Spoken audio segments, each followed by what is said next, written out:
Senhor Presidente do Congresso, companheiro Paulo Mota Pinto, senhores Presidentes da CNAF e do Conselho de Jurisdição Nacional, caro Luís Montenegro, Presidente eleito do PSD, senhoras e senhores congressistas. Nesta, que é a minha última intervenção pública enquanto Presidente do Partido Social Democrata, quero começar por saudar todos os militantes do partido. Nos 4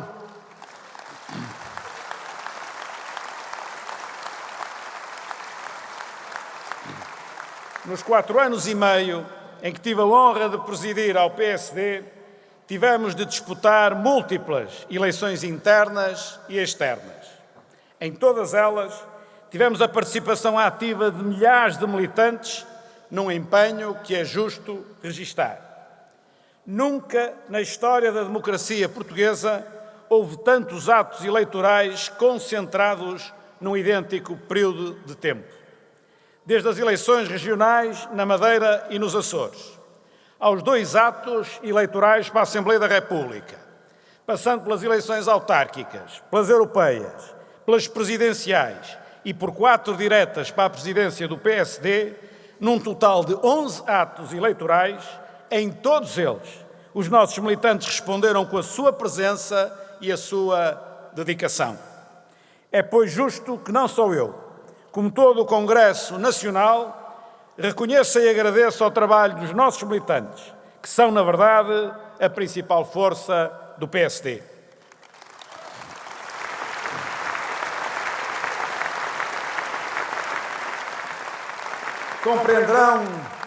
Compreenderão os presentes que faça também um agradecimento especial a todas e a todos aqueles que das mais diversas formas me apoiaram neste trajeto, dividindo comigo as vitórias, mas estando também presentes nos momentos mais difíceis em que outros optaram por não o fazer. Se há valor ético que eu considero fundamental na nossa vida em sociedade, esse é o valor da gratidão. Sem ela, ninguém faria o que quer que fosse pelos outros. Sem ela seria a selva.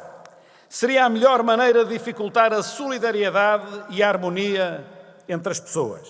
Por isso, faço questão de ser grato a quem com coerência e com dignidade me ajudou lealmente neste caminho que até hoje percorri e que agora atinge o seu final.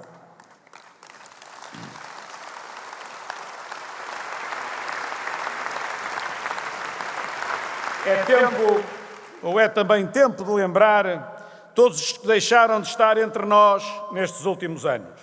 O que faço na memória dos nossos companheiros António Topa e Zeca Mendonça.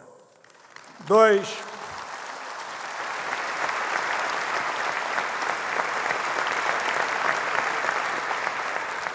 companheiros e amigos de muitos de nós que serviram ao PSD com altruísmo e com dedicação. Eles são 2 exemplos que não devemos esquecer, porque só quem segue os melhores está apto a construir o futuro.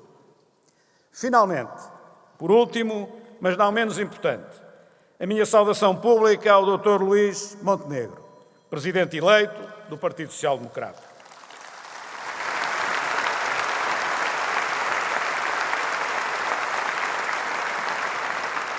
Sobre ele pesa a responsabilidade de uma tarefa de que eu, melhor do que ninguém, conheço as dificuldades que hoje lhe são inerentes. Em nome do partido, mas fundamentalmente em nome do interesse nacional, faço votos para que consiga construir uma alternativa social-democrata ao governo do PS, que, como já se adivinhava e como o PSD sempre disse, está a conduzir Portugal para um patamar de atraso e de ineficácia relativamente aos nossos congêneres europeus. O país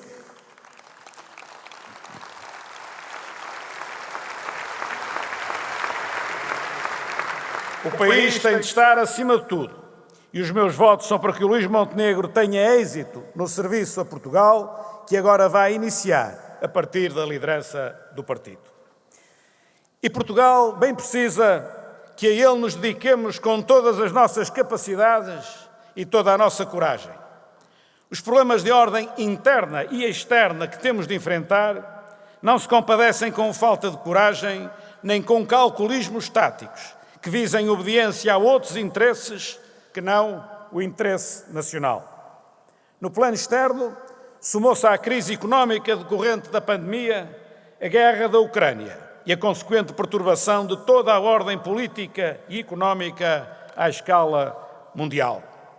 A incerteza, inimiga estrutural do crescimento económico, do desenvolvimento e da nossa própria felicidade individual, é hoje, infelizmente, um parceiro assíduo do nosso cotidiano.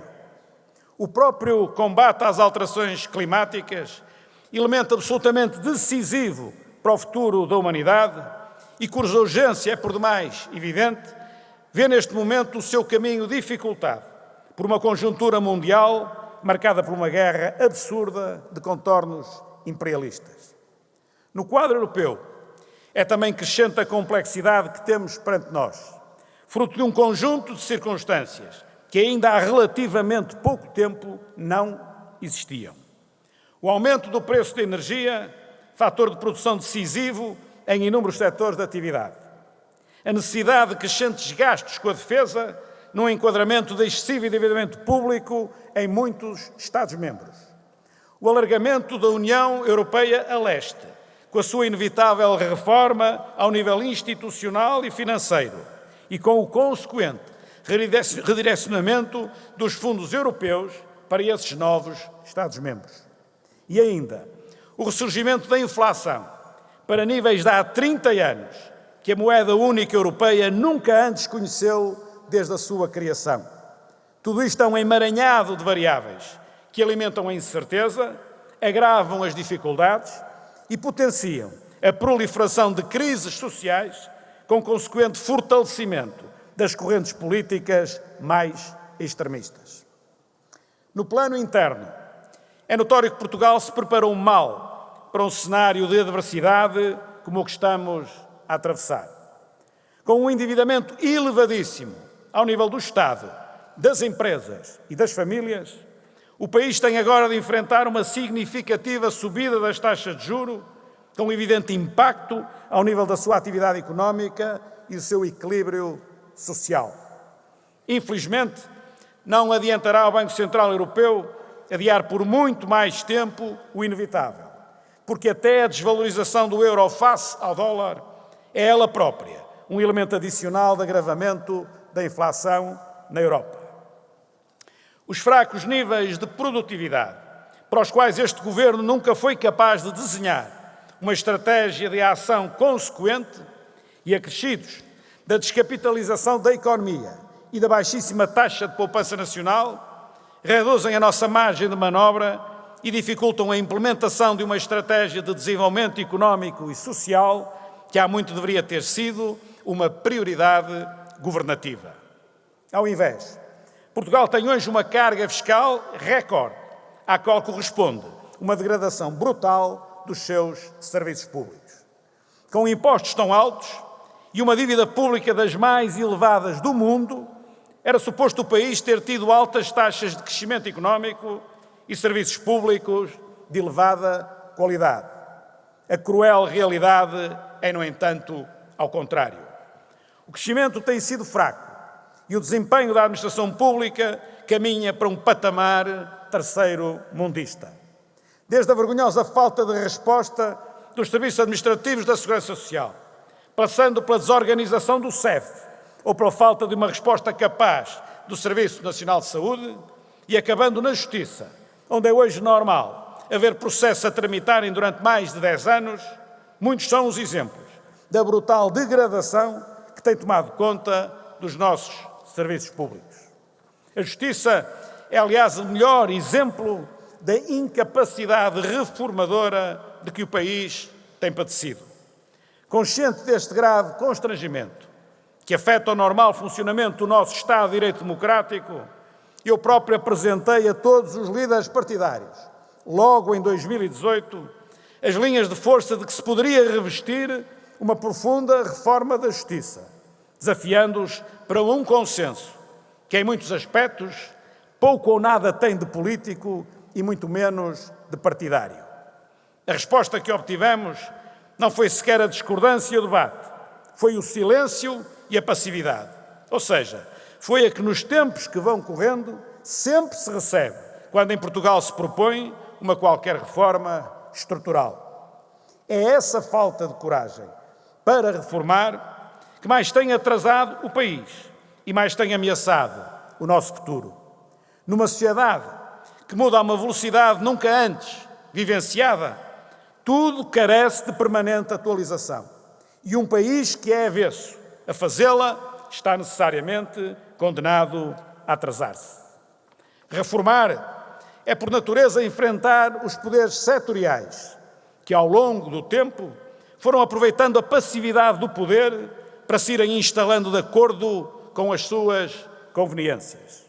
E quanto mais o tempo passa, maior é o enquistamento e, consequentemente, maior é a força da teia de interesses individuais que crescem ancorados nessa inação. Compete ao poder político agir, repondo a lógica democrática, que, na verdade, mais não é do que a implementação das medidas estruturais necessárias para recolocar o interesse coletivo acima de tudo mais. É certo que a economia é muito importante, mas se continuarmos a confinar os nossos objetivos políticos e eleitorais à melhoria dos indicadores económicos, então nem esses indicadores conseguiremos melhorar de forma significativa.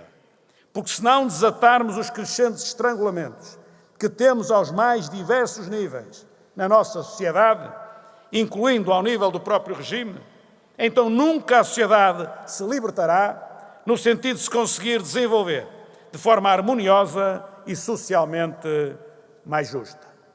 Foi precisamente com plena consciência desta realidade que o PSD se posicionou politicamente nos últimos anos.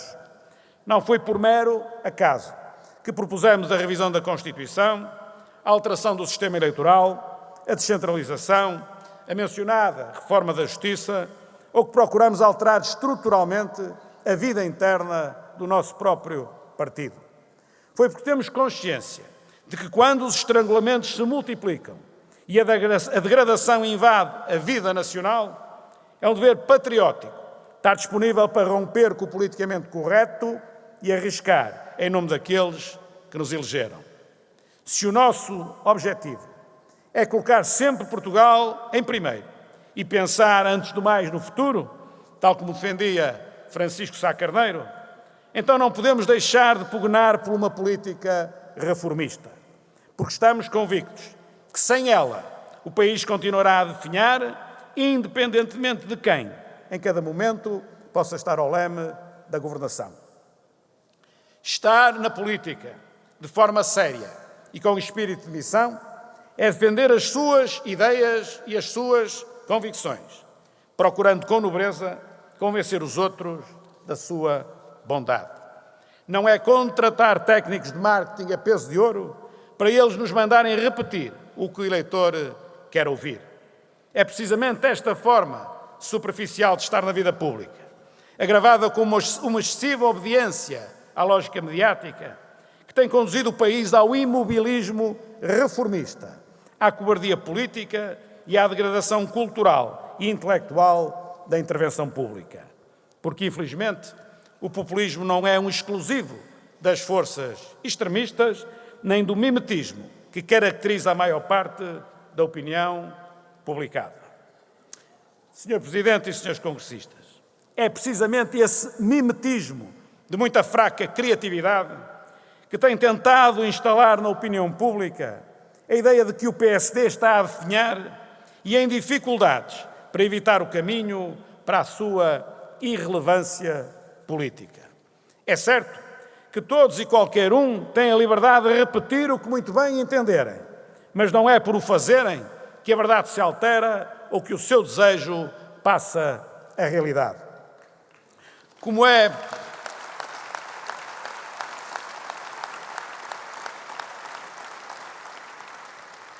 possível afirmar tal despautério relativamente a um partido político que governa as duas regiões autónomas de Portugal, os Açores e a Madeira, que presida 113 câmaras municipais, que governa a capital do país, que tem mais do dobro das capitais regionais e de distrito do que o seu adversário direto, que tem 1/3 dos deputados na Assembleia da República, que tem mais de 1.200 presidentes de junta de freguesia, que ultrapassa 13.000 autarcas eleitos nas suas listas e que tem mais de 50.000 militantes.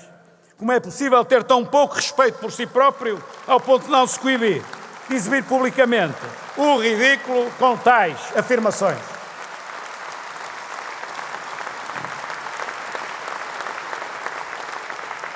O PSD é desde 1974 um grande partido e no futuro continuará a ser sempre o grande partido que sempre foi.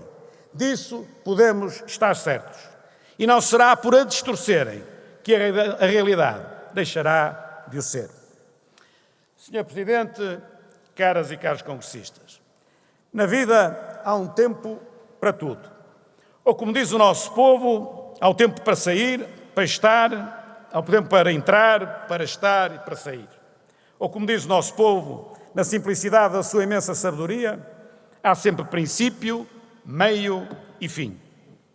É o curso natural de todas as experiências que a vida nos proporciona, à semelhança da nossa própria existência. É inútil tentar contrariá-lo, mas é útil aprendermos a viver com ele.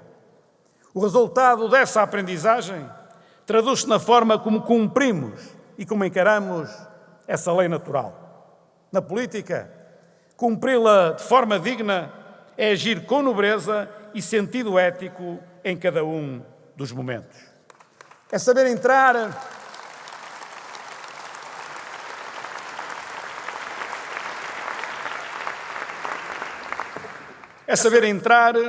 sem trair valores nem atropelar princípios. Entrar com a frontalidade que rejeita a hipocrisia e com a sinceridade que nada oculta. E depois, o saber estar. Despido de vaidade, de inveja e da mentira. Estar com a lealdade e a coerência que geram a união e a confiança. Com a seriedade de quem serve e não de quem se serve. E com a verdade que protege o interesse coletivo e honra a causa pública. E, finalmente, o saber sair na altura certa, entendendo o dever de passar o testemunho com desprendimento e, acima de tudo, com o devido respeito em quem em nós confiou. Senhor Presidente, procurei cumprir o melhor possível cada uma destas etapas do meu percurso enquanto Presidente do Partido Social Democrata. Não é possível percorrê-las sem cometer erros nem evitar omissões. Mas é fundamental realizá-las tendo sempre em mente os princípios que acabei de enunciar. Foi assim que procurei cumprir no quadro das circunstâncias, das que o destino me impôs, das que eu defini e das que os outros me criaram.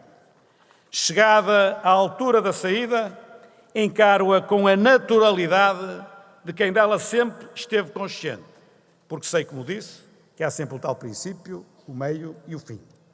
Por isso, preparei-a sem dramas, sem precipitações e sem truques. Com serenidade e sem sentimentos negativos. Antes sim, com a preocupação de a ver pelo ângulo mais construtivo e mais maduro. Em nome de Portugal, de que todos gostamos mesmo nos seus piores momentos, espero que o PSD prossiga como sempre prosseguiu e vença como sempre venceu. Cá estaremos todos para ter a esperança e para acreditar que assim continuará a ser. Viva o PSD, viva Portugal! Nós somos...